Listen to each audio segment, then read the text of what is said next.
తెలంగాణ కాంగ్రెస్ పార్టీకి నల్గొండ జిల్లా రాజకీయాలు మరో తలనొప్పిని తెచ్చిపెట్టాయి. ఆ జిల్లాలో కొత్తగా నియమితులైన డీసీసీ అధ్యక్షుడు పి పున్నా కైలాష్ నేత నియామకంపై చెలరేగిన అంతర్గత పోరు ఇప్పుడు పార్టీని కుదిపేస్తోంది. ఈ వ్యవహారం ఏకంగా ముఖ్యమంత్రి కార్యాలయం వరకు చేరింది. ఆ జిల్లాకు చెందిన సీనియర్ మంత్రి కోమటిరెడ్డి వెంకటరెడ్డి నూతనంగా ఎన్నికైన బీసీ వర్గానికి చెందిన కైలాష్ నేతను తొలగించాలంటూ ముఖ్యమంత్రి రేవంత్ రెడ్డికి లేఖ రాయడం రాజకీయ వర్గాల్లో పెను ప్రకంపనలు సృష్టిస్తోంది. అసలు గతంలో డీసీసీ అధ్యక్షుడు చేసిన వ్యాఖ్యలు ఇప్పుడెందుకు తెరపైకి వచ్చాయి? ఆ వ్యాఖ్యలను సీరియస్గా తీసుకుని సీఎంకు లేఖ రాయడానికి వెనక కారణాలేంటి? స్థానికంగా బీసీ వర్సెస్ ఓసీ రాజకీయాన్ని రాజేసి ఆ మంటల్లో చలికాగుతున్నదెవరు? ఇక తన అనుచరుడికి కార్పొరేషన్ పదవి ఇప్పించడానికి స్ట్రాటజికల్గా ఈ లేఖను అస్త్రంగా వాడుకున్నారా? స్థానిక సంస్థల ఎన్నికల వేళ మొదలైన ఈ కొత్త పంచాయతీకి కాంగ్రెస్ అధిష్టానం ఎలా స్పందిస్తుంది? Watch the story.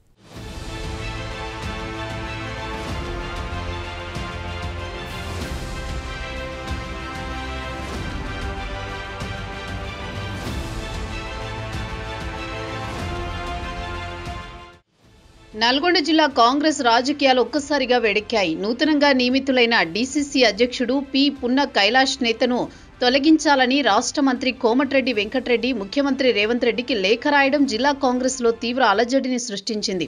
స్థానిక సంస్థల ఎన్నికల నోటిఫికేషన్ వెలువడిన అత్యంత కీలక సమయంలో మంత్రికి కొత్త అధ్యక్షుడికి మధ్య నెలకొన్న ఈ వివాదం పార్టీ శ్రేణుల్లో తీవ్ర గందరగోళాన్ని సృష్టిస్తోంది. ఒకవైపు ఎన్నికలకు సన్నద్ధం కావాల్సిన క్యాడర్ ఇప్పుడు నాయకుల మధ్య పంచాయతీతో అయోమయంలో పడిందట.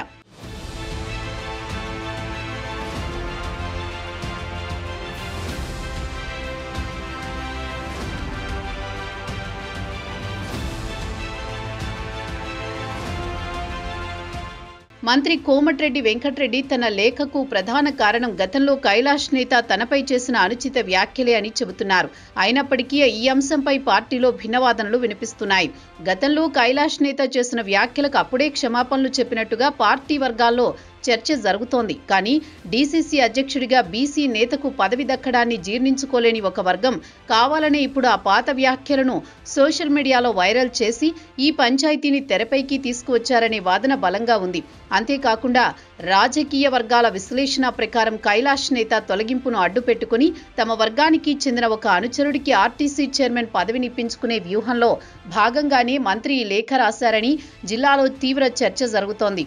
ఈ లేఖ కేవలం పొలిటికల్ బార్గెనింగ్ టూల్ మాత్రమేనని అంతర్గత వర్గాలు గుసగుసలాడుతున్నాయి.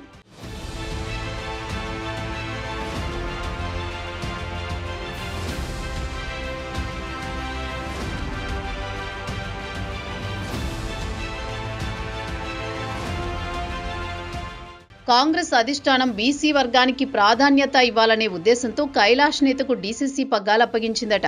కానీ ఈ నియామకంపై జిల్లాలోని ఓసీ నాయకులు కుతంత్రాలు చేస్తున్నారని, ఒక బీసీ నేత ఎదుగుదలను జీర్ణించుకోలేకపోతున్నారని బీసీ నేతలు కైలాష్ నేత అనుచరులు తీవ్రంగా మండిపడుతున్నారట. ముఖ్యంగా మర్యాదపూర్వకంగా కలవడానికి వెళ్లిన నూతన డీసీసీ అధ్యక్షుడిని కూడా చూడకుండానే మంత్రి మొహం మీదే హాట్ కామెంట్స్ చేశారట. అంతేకాకుండా కైలాష్ నేతను అవమానించారని గుసగుసలు వినిపిస్తున్నాయి.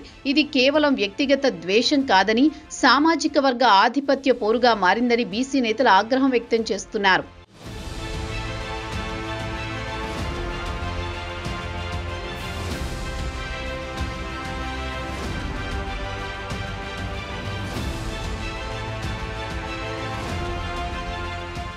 నిన్న మొన్నటి వరకు నల్గొండ జిల్లాలో కాంగ్రెస్ పార్టీ బలమైన మెజారిటీ సాధిస్తుందనే ధీమా ఉండేది. బీసీ నేత నియామకంతో పార్టీకి మరింత బలం చేకూరుతుందని ఆశించారు. కానీ మంత్రి కోమటిరెడ్డి వెంకటరెడ్డి చర్యల వల్ల ఆ ఆశలపై నీళ్లు చల్లినట్టయిందని పార్టీ శ్రేణులు భావిస్తున్నట్టు స్థానిక సంస్థల ఎన్నికల నోటిఫికేషన్ ఇప్పటికే వెలువడింది. ఈ కీలక సమయంలో మంత్రికి డీసీసీ అధ్యక్షుడికి మధ్య మొదలైన ఈ అంతర్గత పోరు క్యాడర్ను తీవ్ర గందరగోళంలోకి నెట్టింది. గ్రూపు రాజకీయాలు పెరిగి పార్టీ విజయావకాశాలను దెబ్బతీసే ప్రమాదముందని రాజకీయ విశ్లేషకుల మాట.